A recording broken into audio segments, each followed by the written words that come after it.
நோய், அந்த நோயிலும் அதாவது சாகர நோயை எட்டாம் இடம், எட்டாம் இடத்துலேயும் நோய் வரும், ஆறாம் இடத்துலையும் நோய் வரும். என்னையா வித்தியாசம்?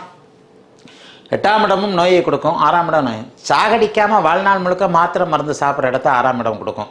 சாகடிச்சிடுற உயிர்கொல்லி நோய்கள் என்று சொல்லப்படக்கூடிய நோயால் மரணம்னு சொல்கிறோம்ல, கேன்சர், அந்த உயிர்கொல்லி நோய்கள் அது போன்ற அமைப்புகளை ஆறாம் இடம் கொடுக்கும். விபத்தும் எட்டாம் இடம் தான். விபத்தில் செத்து போகிறது எட்டாம் இடம், விபத்தில் நீடித்த காயத்தை அடைவது ஆறாம் இடம். எவ்வளவு நுணுக்கம் பாருங்கள் ஜோதிடத்தில்.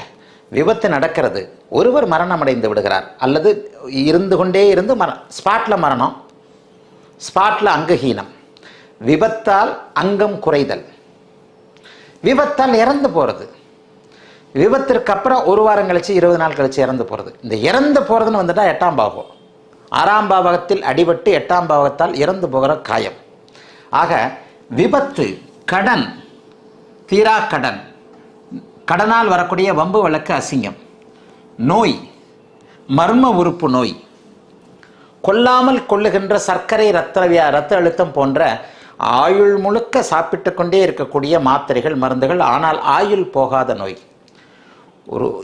இந்த அமைப்புகள் எல்லாம் மூல நூல்களில் கூட இல்லாத சில விளக்கங்களை நான்